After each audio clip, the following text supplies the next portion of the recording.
नमस्कार भाइयों, भोजपुरी समाज भैया के प्रणाम बा। हम गायक दिनेश लाल यादव उप्र नायिका निरहुआ आप लोग के बीच में एक कारवा धुन में लेके आवत तानी जा। और पहले देवी गीत आप लोग के बीच में गायला नायिका निरहुआ एंटरटेनमेंट कंपनी के तरफ से अच्छा प्यार दुलार मिलल।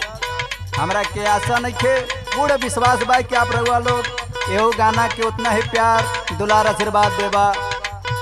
हम actor and singer Dinesh Lal Yadav तो कौनो में हरारू कौनो अपने मर्द से चिट्ठी में लिख के भेजले बा। तो कैसे भेजले मास्टर भैया आवत महाराता जवानिया यू फनवाए बाला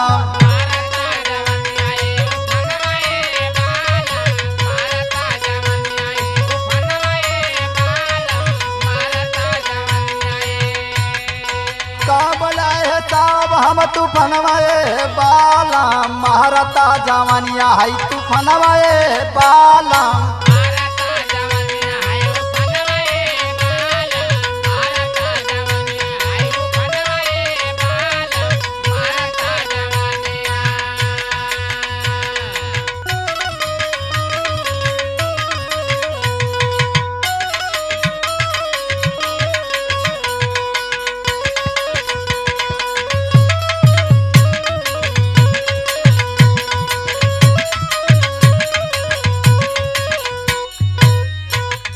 गावना करह के राजा चल गईला तू बहरा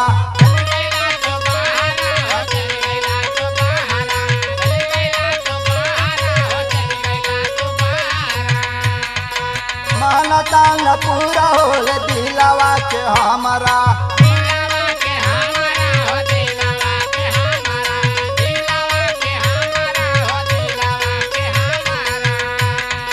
चाट चाट टूटता बतनिया ये बालम चाट चाट टूटता बटनवा ये बालम महारता जवानी है तूफानवा ये बालम।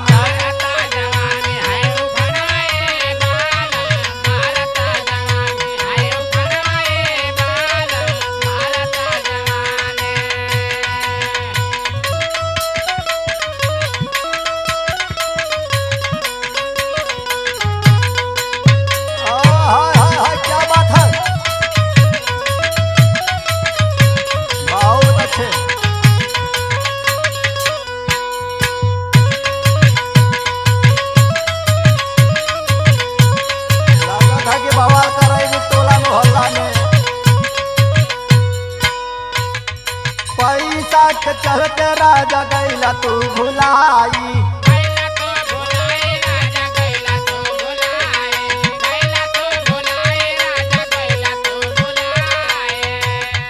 चढ़ली जवान दिहला दिया लगाई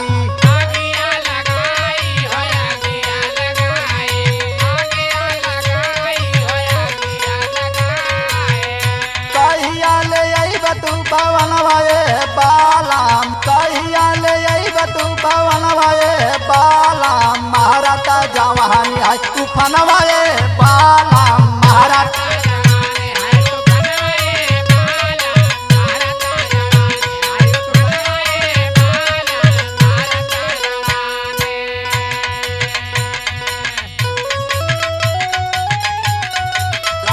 कुछ करवैया वाला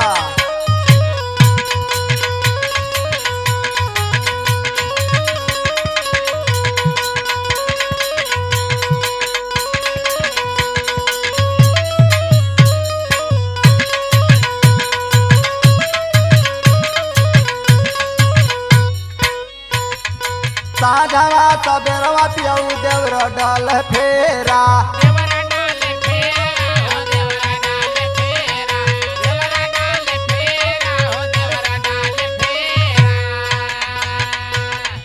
नायिका निरहुआ रजऊ डाल चाहे डोरा